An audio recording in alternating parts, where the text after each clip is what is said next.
ओम शांति। आज का प्रातः क्लास है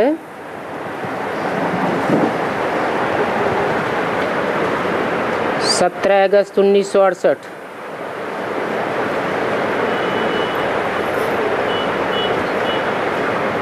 पूछा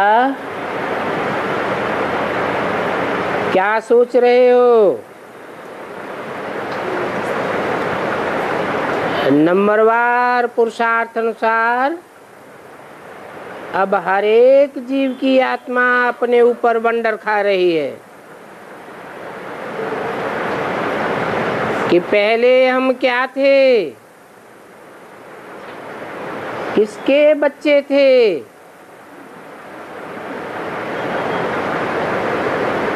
और क्या ले रहे थे।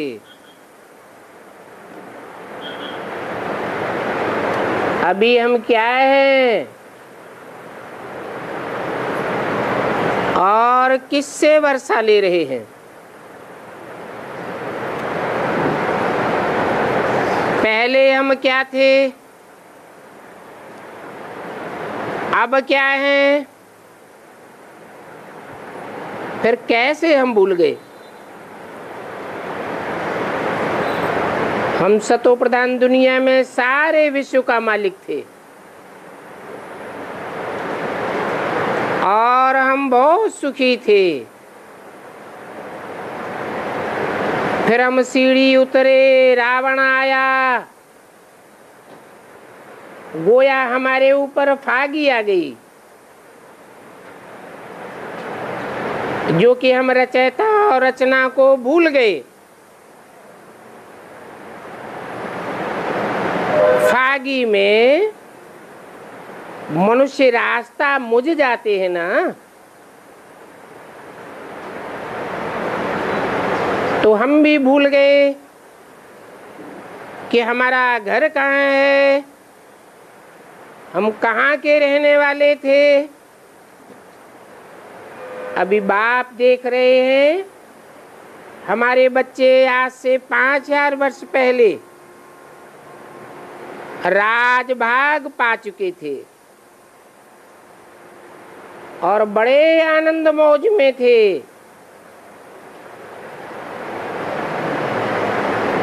और यही पौधे फिर अब क्या हो गए, कैसे रावण के राज्य में आ गए। क्योंकि पुराने राज्य में तो जरूर दुख ही मिलता है।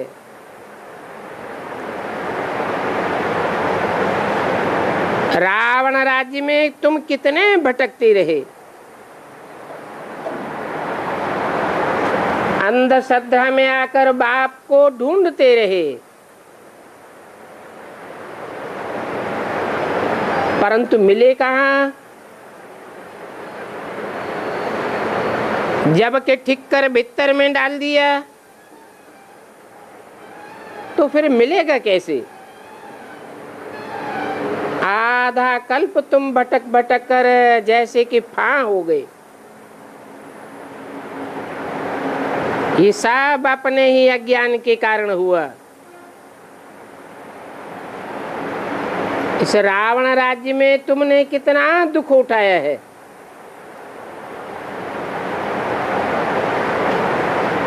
सारा भारत भक्ति मार्ग में कितना गरीब बनता गया। बाप बच्चों को देखते हैं तो ख्याल होता है कि मेरे बच्चे भक्ति मार्ग में कितने भटके हैं। आधा कल्प भक्ति की है, किस लिए की है? भगवान को मिलने के लिए। भक्ति के बाद में ही भगवान फल देते हैं, ये बात तो कोई जानते ही नहीं है, क्योंकि बिल्कुल ही बुद्धू बन गए। तो ये अभी ये सब बातें बुद्धि में आनी चाहिए। हम क्या थे, फिर कैसे राजभाग किया, फिर कैसे सीढ़ी उतरते रावण की जंजीर में बंधते गए। अपरम अपार दुख भोगे। पहले तो तुम अपरम अपार सुख में थे,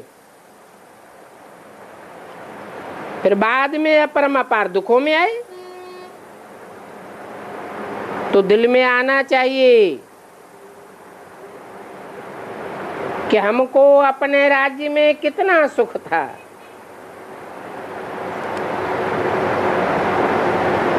अभी हम पराये राज्य में हैं तो कितने दुखी हैं। अपना राज्य अर्थात स्वराज्य, स्व आत्मा को कहा जाता है। पर रावण है 5 तत्व पर हैं, और इस 5 तत्वों के पुतले में स्वस्थिति को भूलने के कारण हम देवभान में आ गए।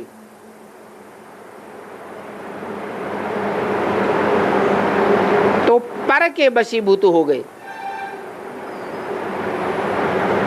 ये 5 विकार पर हैं, 5 तत्व ये पर हैं अर्थात पराये हैं, अपनी चीज नहीं है। तो देखो इस पुरानी दुनिया में पराये राज्य में कितना दुख उठाया। जैसे वो लोग समझते हैं कि पराये राज्य में कितना दुख उठाया,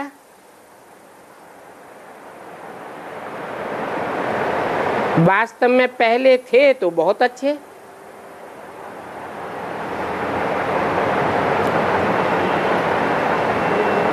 पहले तो रावण राज्य में भी जो थे वो सतो थे, अभी वो भी तमोपन गए। अभी तुम बैठे हो, अंदर में ये ख्याल चलना चाहिए कि पहले हम कौन थे, किसके बच्चे थे। बाप ने हमको सारे विश्व का राज्य दिया, फिर कैसे हम रावण राज्य में जकड़ गए। कितने दुख देखे और कितने कितने गंदे गंदे काम किए। ये सृष्टि दिन प्रतिदिन और ही गिरती जाती है।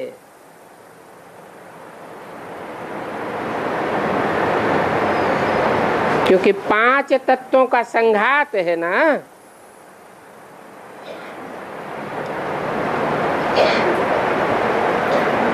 आत्माएं यहाँ की रहने वाली नहीं है।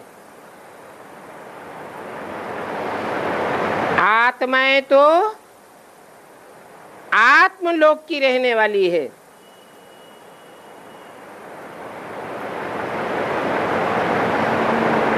वहां 4 अवस्थाओं से आत्माएं पसार नहीं होती है।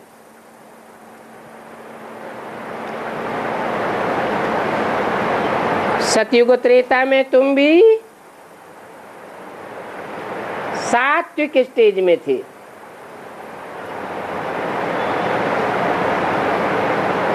अभी तो मनुष्यों के संस्कार दिन प्रतिदिन क्रिमिनल होते जाते हैं।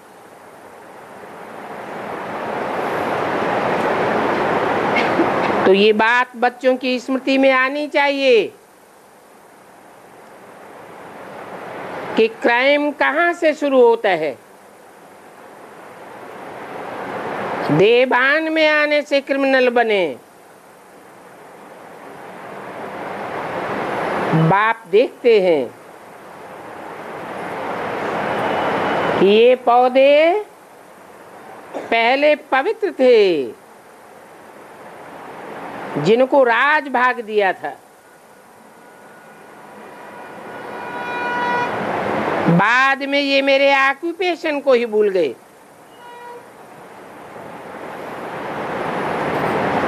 अभी तुम फिर से तमो प्रधान से सतो प्रधान बनना चाहते हो, तो मुझ बाप को याद करो, तो तुम्हारे सभी पाप कट जाएंगे।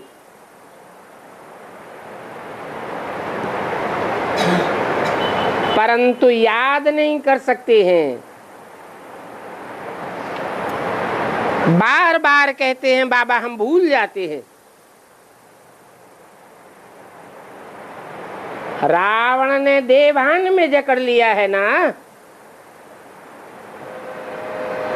अरे तुम याद नहीं करोगे तो पाप कैसे कटेंगे? याद करना है उसको जो सदा निष्पाप है, सदा शिव कहा जाता है।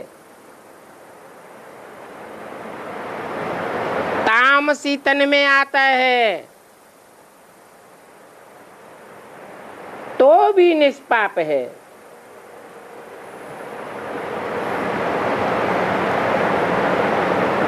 एक तो तुम विकारों में गिर करके पतित बने, फिर बाप को गाली देने लग पड़े। रावण राज्य में आकर तुम हमारे दुश्मन बन गए।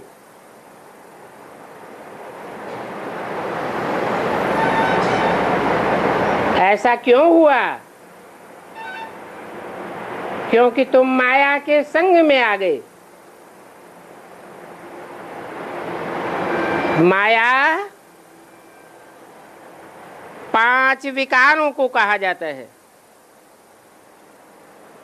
अर्थात कामियों, क्रोधियों, लोभियों, मोहियों और अहंकारियों के संसर्ग संपर्क में आ गए। फिर तुम इतना गिर पड़े कि जिसने तुमको आसमान पर चढ़ाया उसको तुमने ठीक कर भीतर में डाल दिया।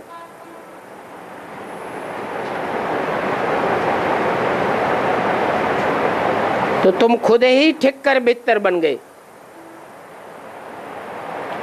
पत्थर बुद्धि बन गए। माया के संग में आकर तुमने ऐसा काम किया है।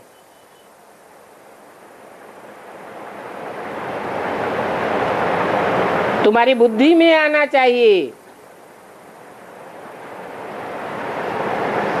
एकदम पत्थर बुद्धि तो नहीं बनना चाहिए ना। बाप रोज रोज कहते हैं, मैं तुमको फर्स्ट क्लास पॉइंट सुनाता हूं।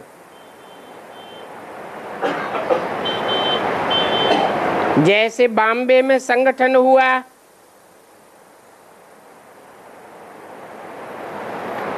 तो बुला सकते हैं। बाप कहते हैं, हे भारतवासियों,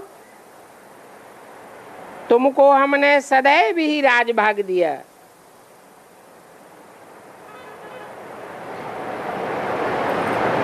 तुम भारतवासी आदि सनातन देवी देवताएं स्वर्ग में थे, फिर बाद में तुम रावण राज्य में कैसे आ गए? ये भी तुम्हारा ड्रामा में पार्ट है। तुम रचयिता और रचना के आदि मध्य अंत को समझो तो अभी भी ऊंच पद पाए सकते हो। मेरे को याद करते रहेंगे तो तुम्हारे विक्रम विनाश होंगे।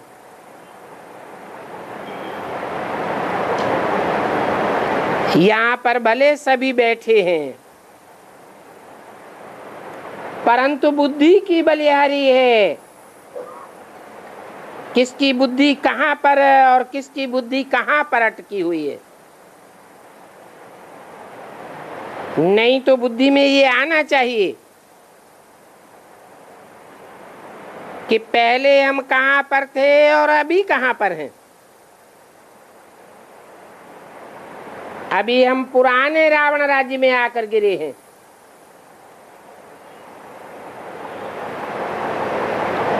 तो कितने दुखी हो गए। हम शिवालय में थे तो कितने सुखी थे। शिवालय और वैश्यालय। शिवालय कहा जाता है जहां सब देवी देवताएं एक शिव को ही याद करते हैं, और वैश्यालय कहा जाता है जहां सब जाने वालों की बुद्धि एक वैश्या में लगी रहती है और वैश्या की बुद्धि अनेकों में लगी रहती है।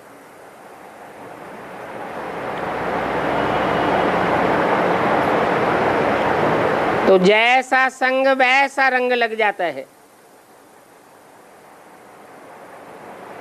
कि तो जानते हो शिवालय में थे तो कितने सुखी थे। अब भी बिचारी थे ना। अभी बाप आए हैं वैश्यालय से निकालने के लिए।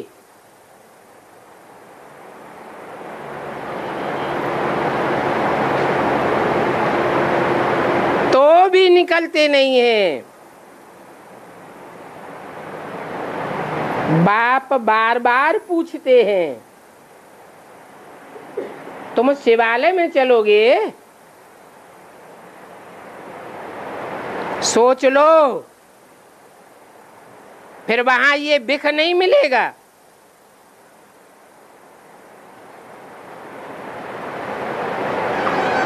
यहाँ का गंदा खान पान वहां नहीं मिल सकेगा। ये तो जब तुम विश्व के मालिक थे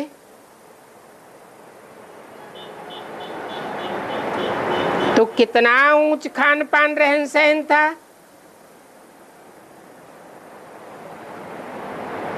फिर अभी तुम कहां पहुंच गए? ये बात तुम बच्चे जानते हो कि इन लक्ष्मी नारायण ने 84 जन्म लिए हैं। अभी फिर से ये अपना राजभाग ले रहे हैं। समझना और समझाना तो कितना सहज है, और ये तो बाप समझाते हैं।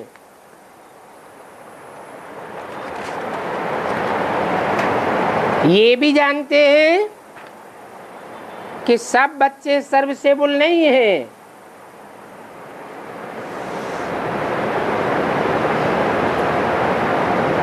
क्योंकि अगर सब सर्विसेबल बन जाएं तो सबको राजधानी में उच्च पद मिलना चाहिए।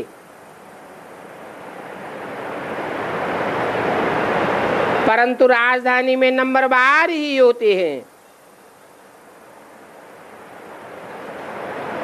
तो जरूर सारी अवस्थाओं वाले चाहिए।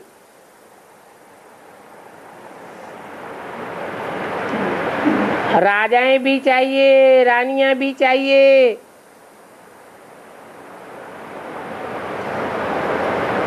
उच्च पद वाले अधिकारी भी चाहिए,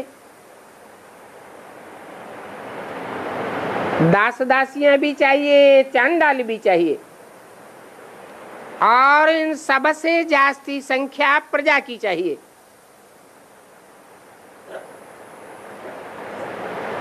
तो कोई भी आवे तो समझाना चाहिए हमको फिर से श्रीमत पर राजधानी स्थापन करनी है। 5000 वर्ष पहले भी हमने ये राजधानी स्थापन की थी। तो जरूर तमो प्रधान से सतो प्रधान बनना पड़े। बाप कहते हैं ये तो है ही तमो प्रधान दुनिया। और जब एक्यूरेट पुरानी दुनिया हो तब ही बाप आवे। बाप बिना तो कोई भी इन बातों को समझा ही नहीं सकता। भगवान इस रथ में हमको पढ़ाई रहे हैं।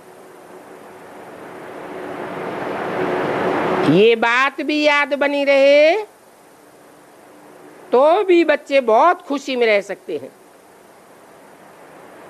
समझना चाहिए अभी हम ईश्वरीय संप्रदाय हैं,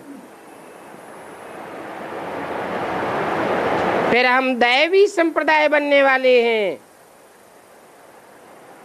अगर ये ज्ञान बुद्धि में हो तो औरों को भी बता करके आप समान बनावे। बाप समझाते हैं कि पहले पहले तो तुम पूरे मैड चैप्स थे,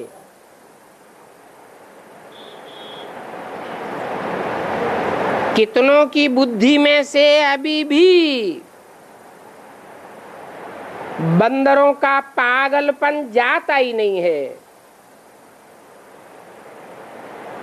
ऐसे क्रिमिनल कैरेक्टर बन गए हैं कि सुधरते ही नहीं है।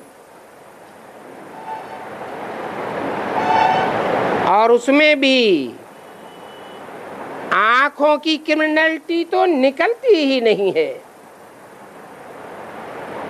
एक तो है काम विकार की क्रिमिनलिटी, बड़ा मुश्किल से छूटती है। फिर साथ में और भी 5 विकार हैं। क्रोध की भी क्रिमिनलिटी कितनी भारी है, बैठे बैठे भूत आ जाता है। तो ये क्रिमिनलिटी हुई ना, सिविलाइज तो कोई हुआ ही नहीं है। तो बोलो नतीजा क्या होगा? जरूर 100 गुना पाप चढ़ता जाएगा।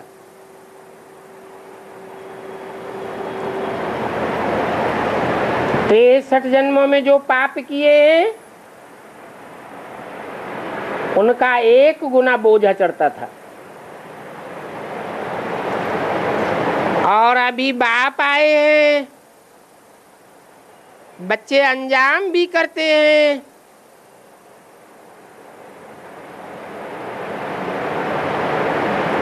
बाप बताते भी हैं कि 1 बार माफ, 2 बार माफ, बार बार तो माफ नहीं होता रहेगा। फिर 100 गुना पापों का बोझ चढ़ता जाता है। बार बार क्रोध करते रहेंगे तो क्या हाल हो जाएगा? बाप समझाते हैं कि अभी तुम रावण के राज्य में तो नहीं हो,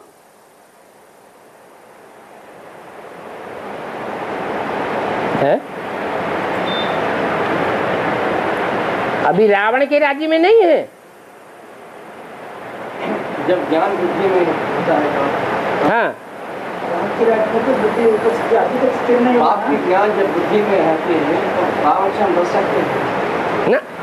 प्रश्न है रावण के राज्य में हो या नहीं हो? राम आया ना। इसका मतलब कोई राम को पहचान ले, जान ले, मान ले, फिर भी कहे मैं तो रावण राज्य में हूं, रावण को राजा मानता हूं, तो उसको क्या कहेंगे? पहचाना है या नहीं पहचाना है? नहीं पहचाना।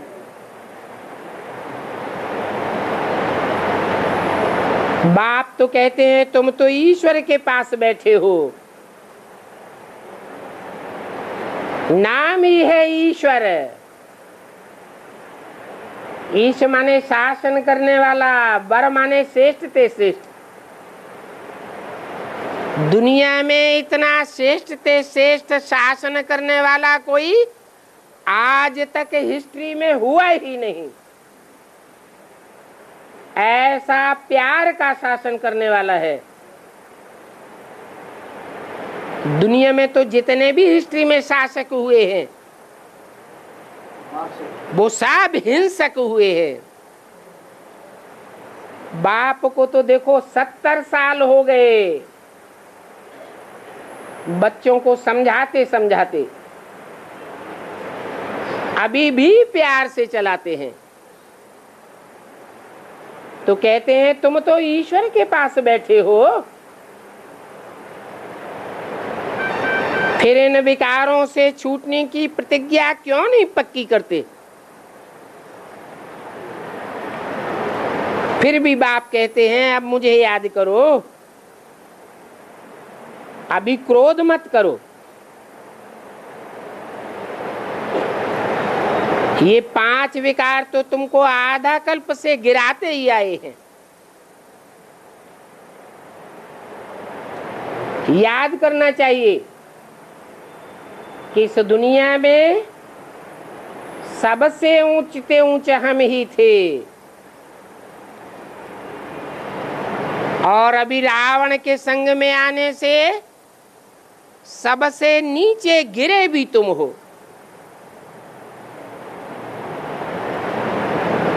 इन कामियों ने, क्रोधियों ने, लोभियों ने, मोही और अहंकारियों ने तुमको गिराया है।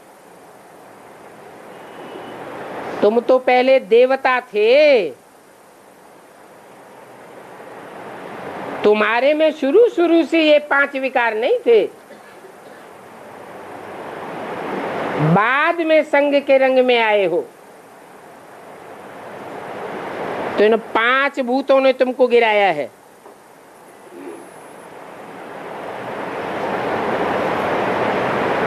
ये 5 भूत जन्मजात भूत हैं।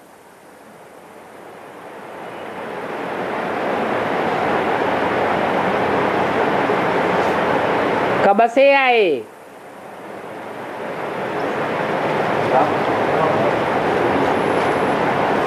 ये जन्मजात भूत कैसे हैं?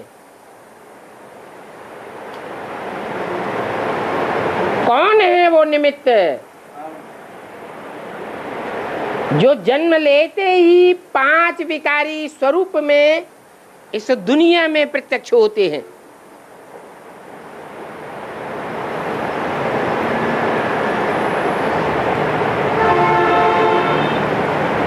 पहला है काम का भूत।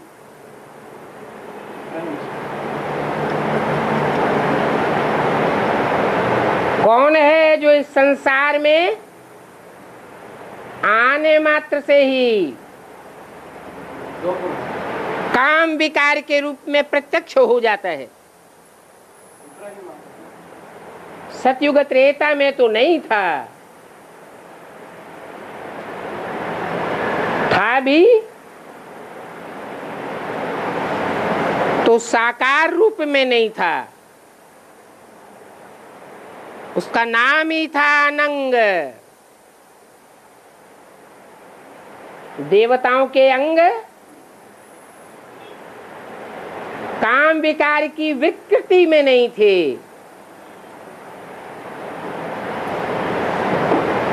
जब से द्वापर शुरू हुआ तो पहले ये काम का भूत आया।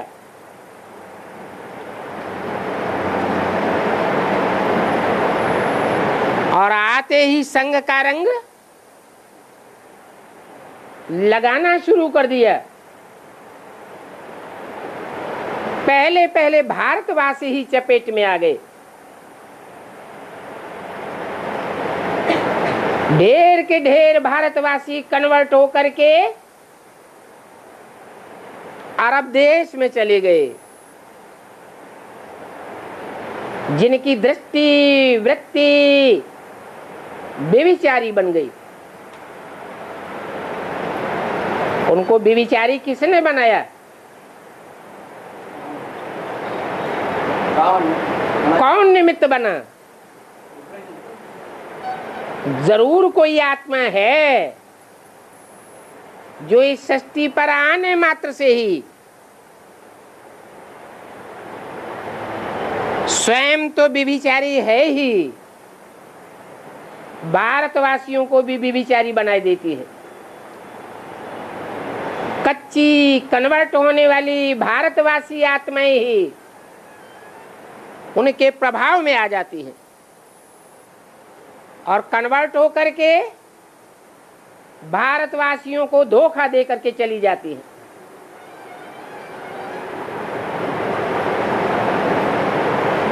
इन 5 भूतों में ये है मुख्य भूत। तुम बिल्कुल बंदर से भी बदतर बन गए।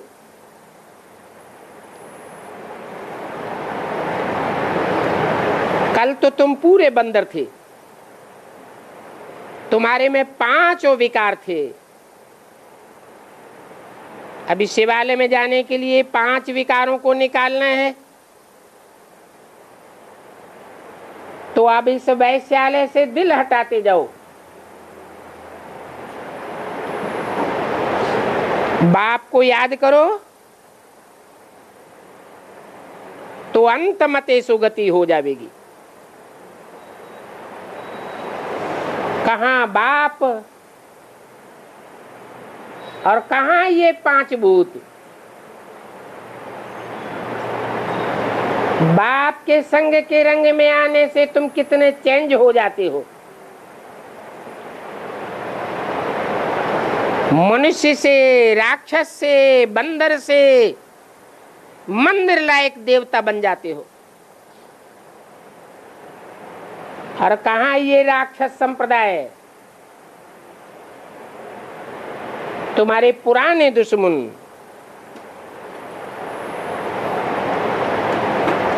अभी तुम बाप को याद करेंगे तो बाप के घर पहुंच जाएंगे।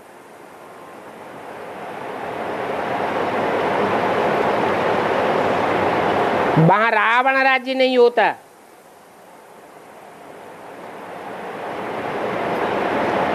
सदैव एक रस स्थिति रहती है। तुम शांत स्वरूप आत्मा थे। बाप के सिवाय उस शांति धाम जाने का रास्ता और कोई भी बता ही नहीं सकता।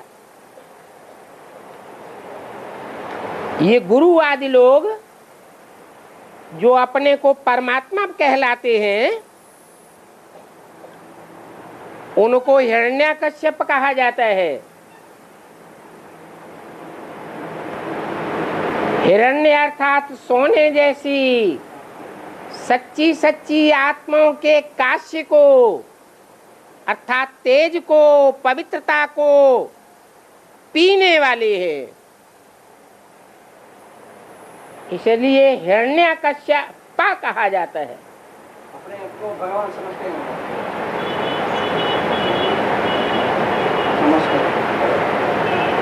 कितना घात करते हैं।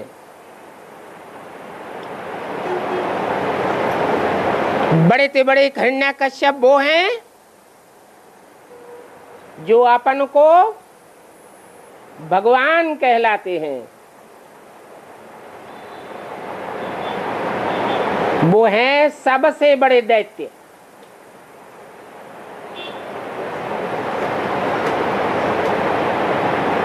किसकी संतान है?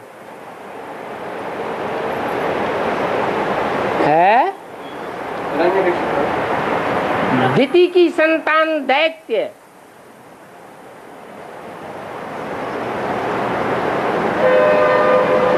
दिति अर्थात खंडित स्वभाव संस्कार वाली।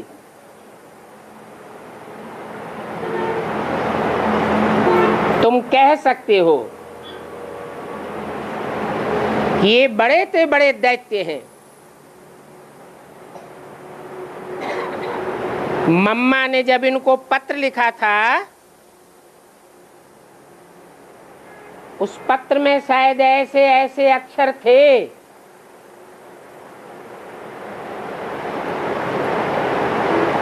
जिन अक्षरों को पढ़ करके उनको बुखार चढ़ गया।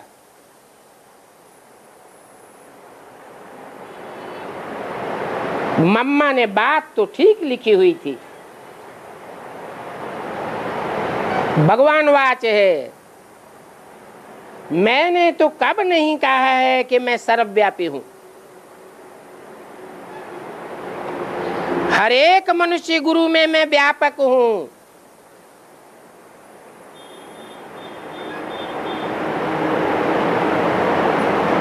मैं तो एक हूं और एक व्यापी ही हूं। एक ही मुकर्रर रथ में संसार में प्रत्यक्ष होता हूं। उसके बावजूद भी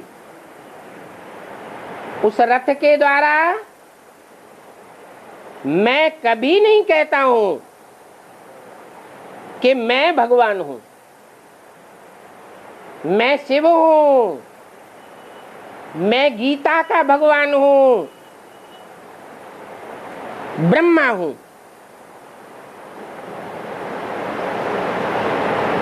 फिर कौन कहता है?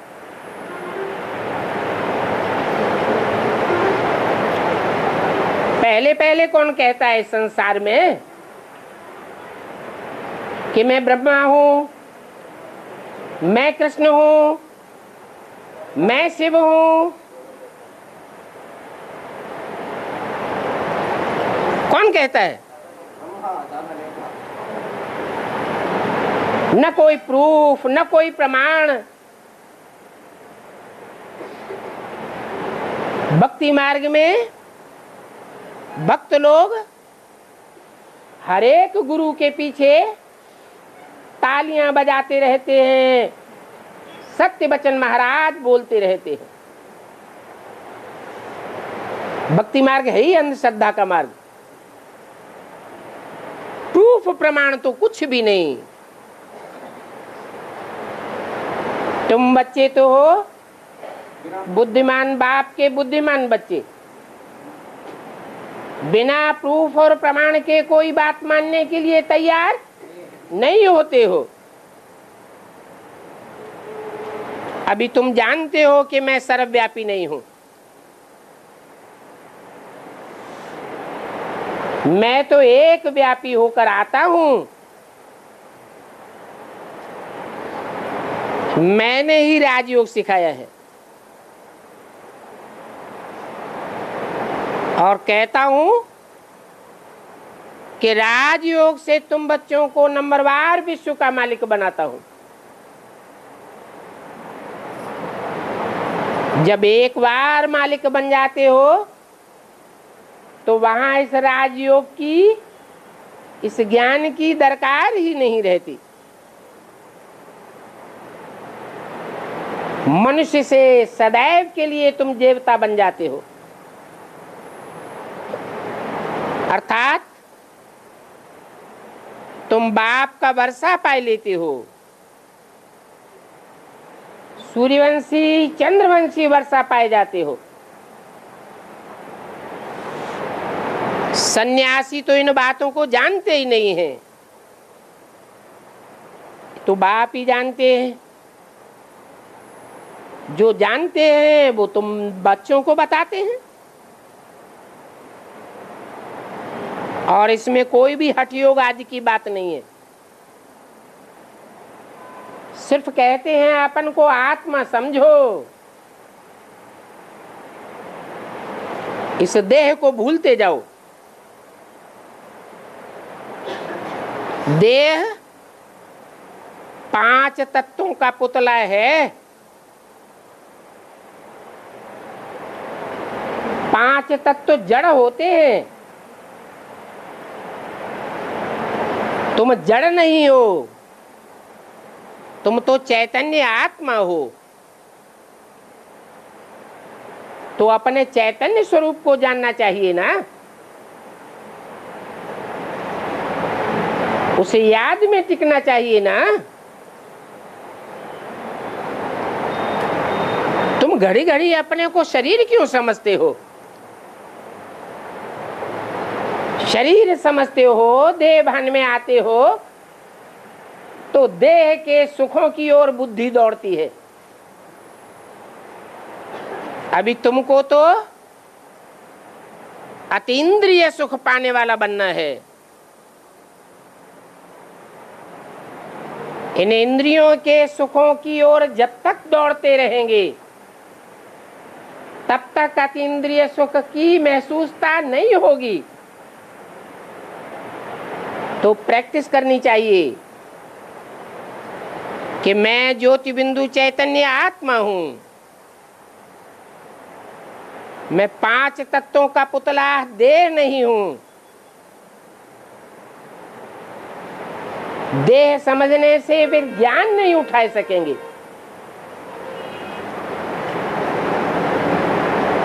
देह जड़त्वमयी है, तुम आत्मा तो मन बुद्धि चैतन्य स्वरूप हो। चैतन्य आत्मा में ज्ञान बैठेगा, तो जड़ देह समझने से ज्ञान थोड़ा ही बैठेगा।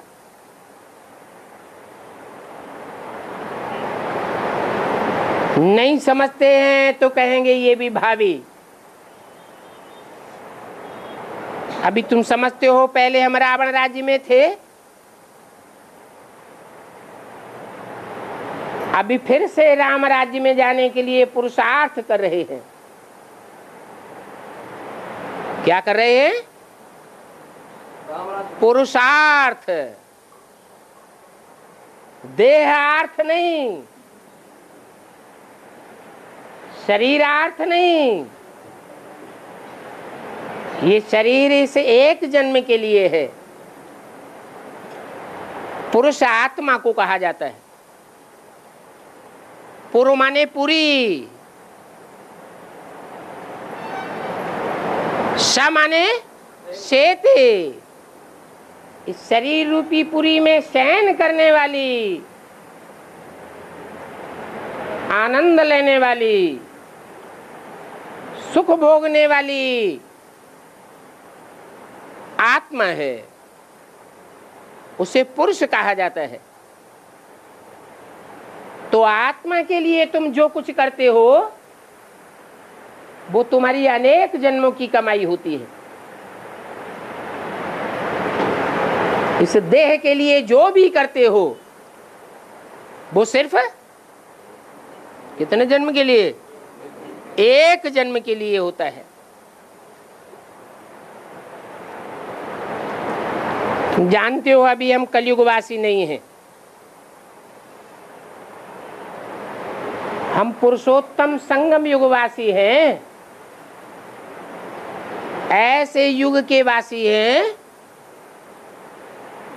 जहां पुरुषों में उत्तम से उत्तम आत्माएं इस संसार के बीच में प्रत्यक्ष होने वाली है।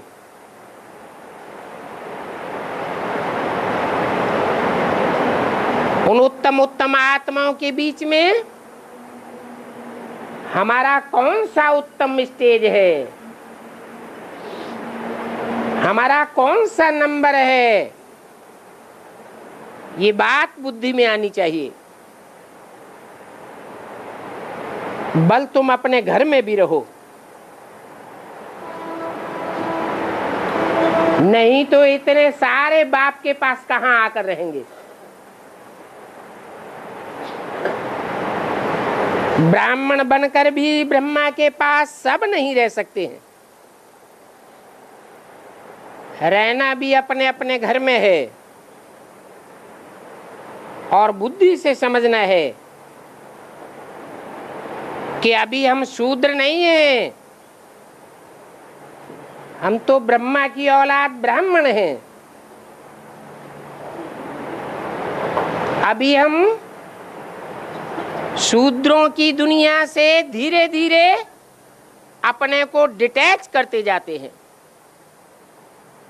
कोशिश करते हैं हमारी बुद्धि उन शूद्रों से दूर ही बनी रहे।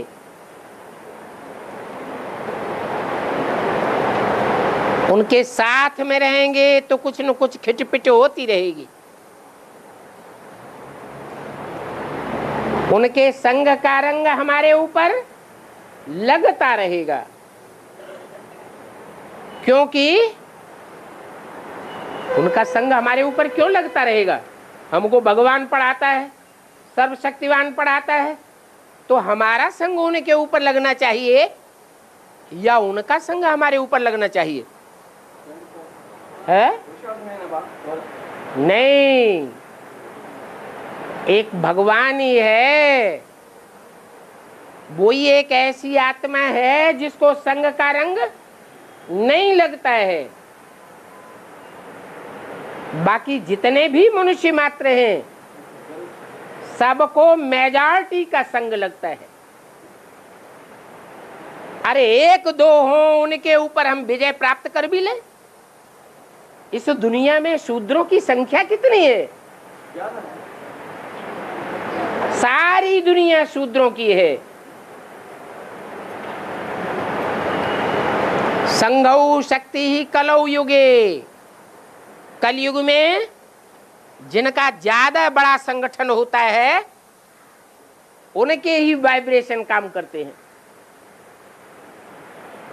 उनके वाइब्रेशन से सब प्रभावित होते हैं।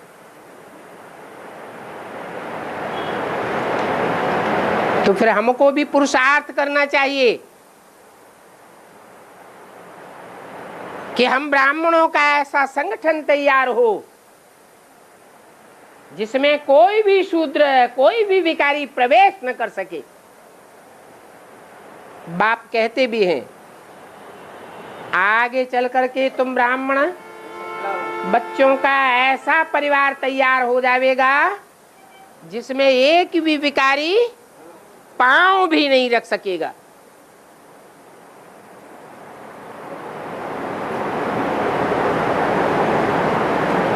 तो अभी इस दुनिया में शूद्रों की मेजॉरिटी है। तुम ब्राह्मणों को अपनी दुनिया ही तैयार करनी चाहिए। तुम ब्राह्मण अभी इस दुनिया में माइनॉरिटी हो, वो शूद्र तो मेजॉरिटी है। इतने बड़े शरीर में चोटी का हिस्सा तो बहुत छोटा होता है और तुम तो ब्राह्मण चोटी हो।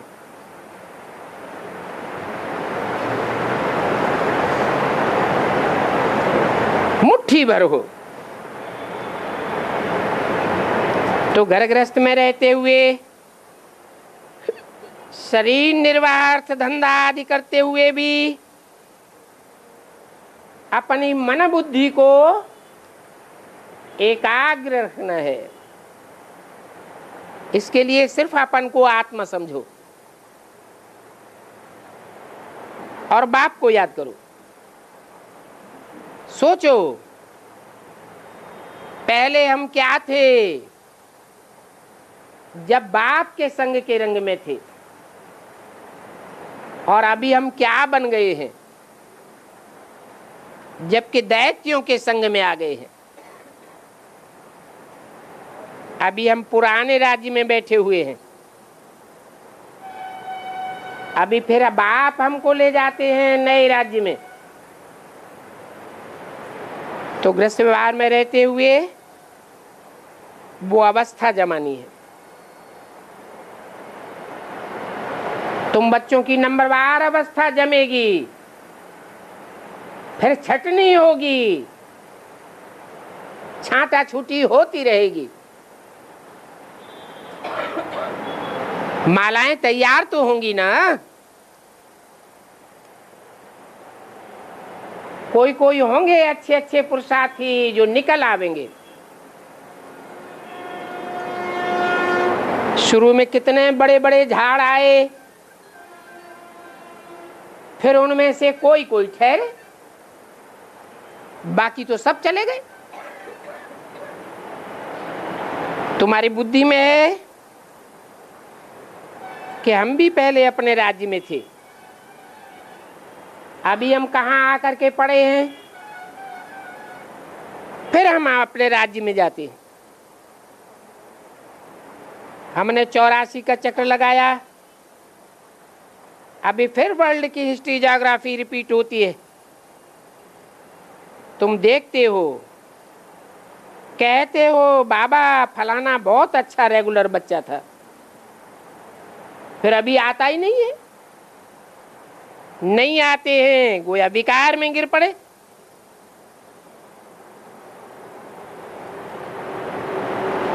फिर ज्ञान की वो धारणा नहीं हो सकती है।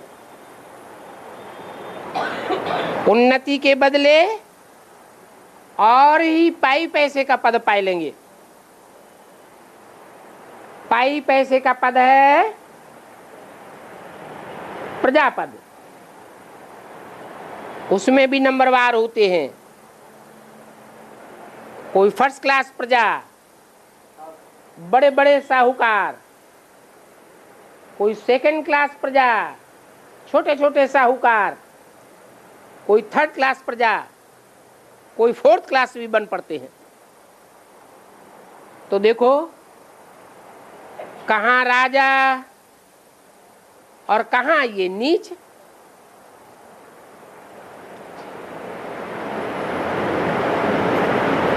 जो प्रजा पद वाले होते हैं उनको राजा की भरी ढोनी पड़ती है।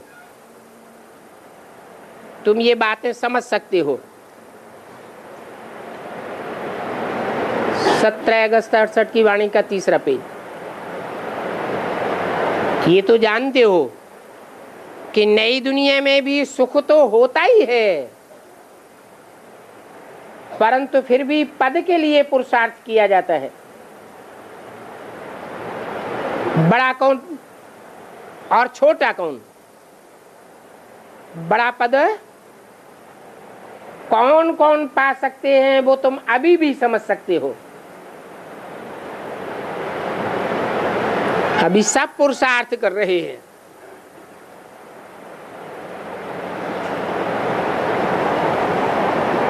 किंग महेंद्र वाला वो भी पुरुषार्थ कर रहा है।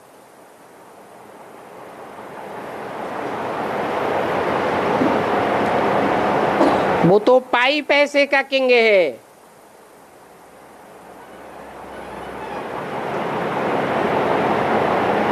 और ये तो सूर्यवंशी राजधानी में जाने वाला है।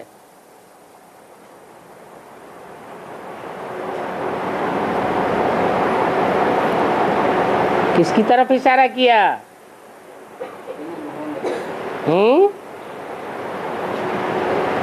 पुरुषार्थ ऐसा है जो कि विजयमाला में जा सकता है।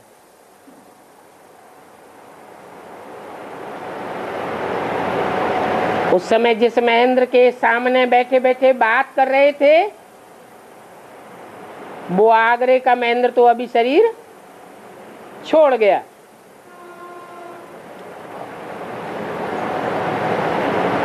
बाप बच्चों को समझाते हैं कि अपने ही दिल में जांच करते रहना है।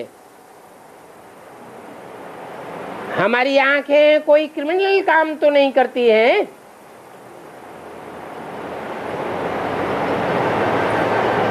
कुछ न कुछ क्रिमिनल काम होता ही रहता है। ऐसे अभी कोई नहीं कह सकता कि हमारी आंखें क्रिमिनल काम नहीं करती हैं। सिविल आई बन जावे फिर और क्या चाहिए।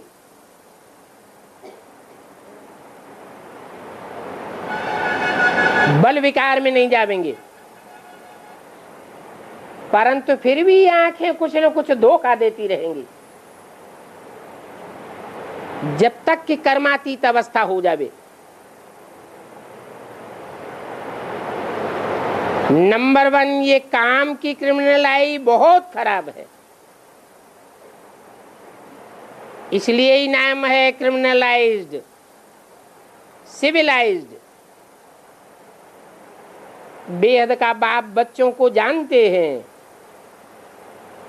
कि ये कितना क्रिमिनलाइज्ड है, कितना सिविलाइज्ड बना है। ये बच्चा क्या क्या काम करते हैं कितनी सर्विस करते हैं, ये जानते हैं कि इनकी क्रिमिनल आई अभी तक गई नहीं है। बाप के पास तो सबके गुप्त समाचार आते रहते हैं, आगे चल करके और भी एक्यूरेट बताते रहेंगे। बच्चे खुद भी महसूस करेंगे कि हम तो इतना समय तक झूठ बोलते रहे, खुद ही गिरते रहे, ज्ञान पूरा बुद्धि में बैठा नहीं है, तो बाप से भी छुपाने की कोशिश करते हैं। आगे चल करके समझते जाएंगे कि क्या कारण बना जो हमारी अवस्था बनती नहीं है। बाप से हम छुपाते रहे। ऐसे बहुत ढेर के ढेर हैं जो छुपाते ही रहते हैं। नहीं तो इस रूहानी सर्जन से अपनी बीमारी छुपानी नहीं चाहिए, सच सच बता देना चाहिए कि हमारी बुद्धि कहां कहां जाती है।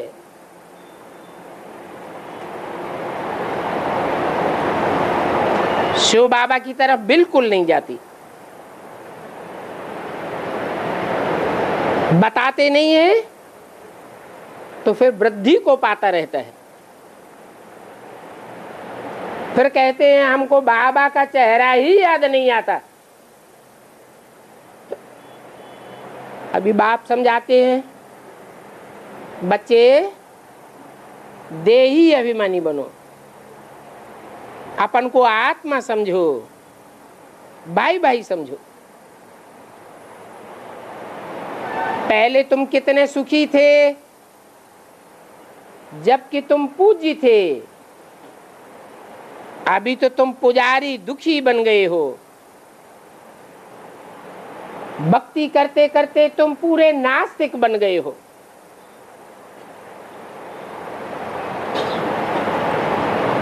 नास्तिक अर्थात जिसकी कोई परास्था नहीं टिकी, भक्ति में बुद्धि भागती रहती है। बुद्धि को ठिकाना ही नहीं मिलता, क्योंकि सर्वव्यापी का ज्ञान फैला हुआ है। कहां कहां बुद्धि भागती रहती है। एक व्यापी का बुद्धि में ज्ञान बैठे तो बुद्धि एकाग्र भी बने। फिर कहेंगे आस्तिक। सब कहते हैं ये गृहस्थ आश्रम तो परंपरा से चलता चला आया है। क्या राम सीता को बच्चे नहीं थे? वहां बच्चे नहीं होते हैं क्या? अरे वो राम सीता, वो राधा कृष्ण तो है ही संपूर्ण निर्विकारी।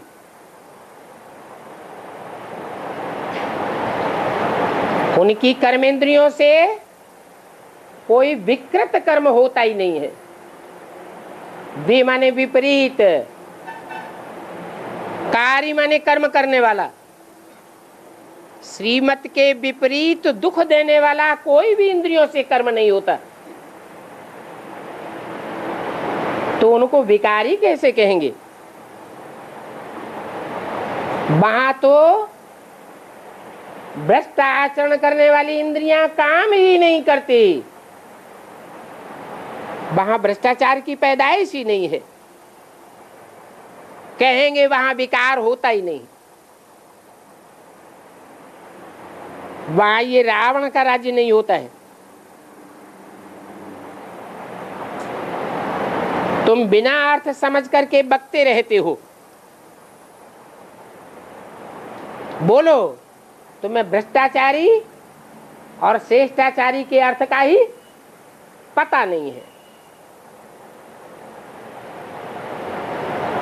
अपन को कोई समझते नहीं है कि हम रावण राज्य में हैं। अभी तुमको तो पता पड़ा है, वो भक्त तो रावण को जलाते रहते हैं। कब से जलाते आए हैं? पहले तो नहीं बना, तो सात्विक है ना। क्या द्वापर के आदि से ही रावण जलाना शुरू कर दिया? क्यों? हाँ, दुनिया की हर चीज पहले सतो प्रधान होती है। पहले रावण राज्य में भी इतना दुख नहीं था, बाद में रावण भी अति तमो प्रधान जब बना, बहुत दुख देने लगे, तो उनका पुतला जलाते हैं। जलाते तो हैं परंतु जलता ही नहीं है, और ही बड़ा रूप धारण करता जाता है। ये समझते नहीं है कि अभी तक भी रावण का राज्य है।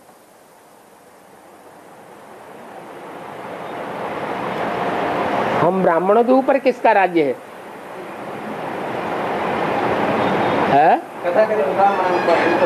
तथाकथित ब्राह्मणों का राज्य है। उन पर रावण का राज्य, हमारे ऊपर राम का राज्य। अरे राम का राज्य अपनी रानी के ऊपर भी नहीं है अभी।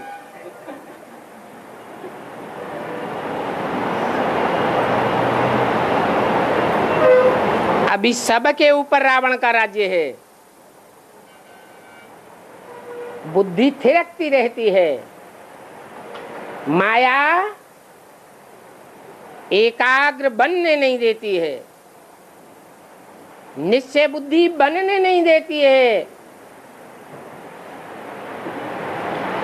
एक व्यापी बाप, ये बात बुद्धि में टिकने नहीं देती है।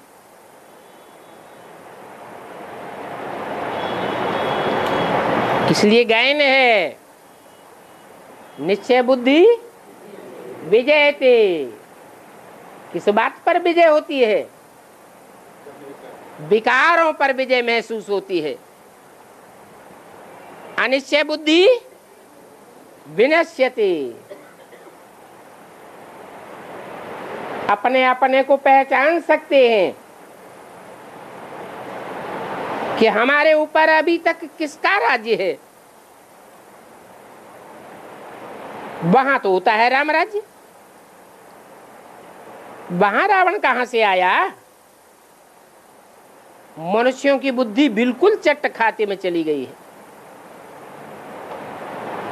ये बुद्धि को चट किसने किया?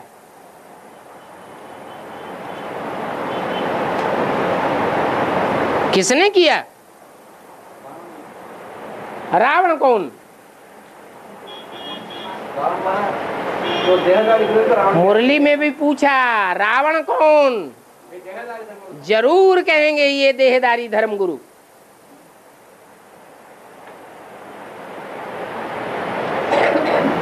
इन्होंने हमारी बुद्धि को चट खाते में डाल दिया। शिवो हम कह करके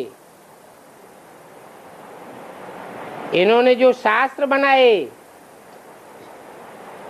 उन शास्त्रों ने भी हमारी बुद्धि को भ्रमित कर दिया।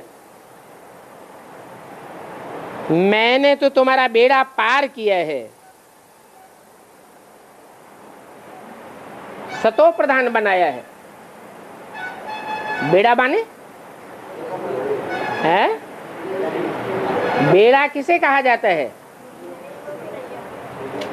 शंकर चाप जहाज, यही चढ़े उतरे पार नर, बूढ़ सकल संसार। सिखों में कहते हैं नानक चाप जहाज। चाप कहो, बेड़ा कहो, जहाज कहो, जिसकी स्मृति पर सवार हो करके आत्माएं पार चली जाती है। विषय वैतरणी कहो, संसार सागर कहो, इस विषय सागर के उस पार चली जाती है, क्षीर सागर में। तो मैंने तुम्हारा बेड़ा पार किया है। ये शरीर रूपी बेड़ा इस विषय वैतरणी नदी को क्रॉस करके क्षीर सागर में अनुभव करेगा। फिर अपने से पूछो कि हमारा बेड़ा डुबोया किसने? विषय सागर में या विषय वैतरणी नदी में किसने धकेला? कहेंगे रावण ने। परंतु तुम भूल गए। कहते हैं ये तो परंपरा से चला आया है। राम सीता राधा कृष्ण उनको भी बच्चे थे, वो भी विषय सागर में गोते खाते थे, तब बच्चे पैदा करते थे। तो क्या कहें, परंपरा से चला आया या कोई डुबोने वाले निमित्त बने? कोई डुबोने वाले निमित्त बने। अगर परंपरा से कहें तो भी कब से? कोई हिसाब तो बतावे। कुछ भी समझते नहीं है। बाप समझाते हैं कि मैं तो तुमको राजभाग दे करके गया था, नई दुनिया का राजभाग दे करके गया था, क्षीर सागर में ले गया था। अभी तुम विषय सागर में पड़े हो। घड़ी घड़ी बुद्धि में विषय वासनाएं जागृत हो जाती हैं। नहीं तो पहले तुम भारतवासी बहुत सुखी थे और कोई धर्म वाले, कोई धर्मखंड वाले वहां नहीं थे, तुम ही सुखी थे। वो क्रिश्चियन लोग भी कहते हैं भारत में पैराडाइज था। चित्र भी देवताओं के मिलते हैं। इन देवताओं के चित्रों से ज्यादा पुरानी चीज तो कोई मिली ही नहीं है। सबसे पुराने से पुराना कौन से देवता का चित्र मिला है? नग्न मूर्ति शंकर की मिली है, जिसको कहते ही हैं महादेव।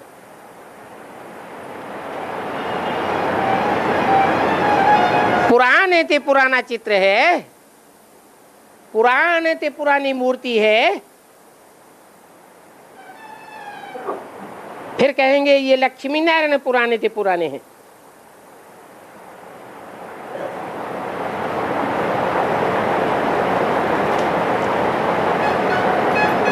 कोई कहेंगे सबसे पुराने ते पुराना कृष्ण है। तो जरूर कहेंगे नए ते नया कृष्ण होगा।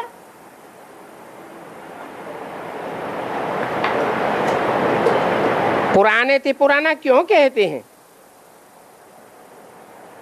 क्योंकि पास्ट हो गया है। अभी बाप समझाते हैं कि तुम ही गोरे थे, फिर तुम अभी सांवरे बने हो।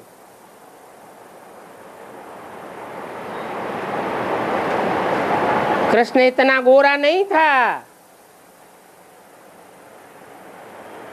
कृष्ण इतना सांवरा नहीं बनता है, लेकिन तुम सांवरे ते सांवरे बनते हो और तुम गोरे ते गोरे बनते हो। क्यों? क्योंकि कृष्ण और क्राइस्ट की राशि मिलाते हैं। क्रिश्चियंस न ज्यादा सतो प्रधान बनते हैं, न ज्यादा तमो प्रधान बनते हैं। तुम भारतवासी ही अति काले बनते हो और अति गोरे बनते हो। ओम शांति।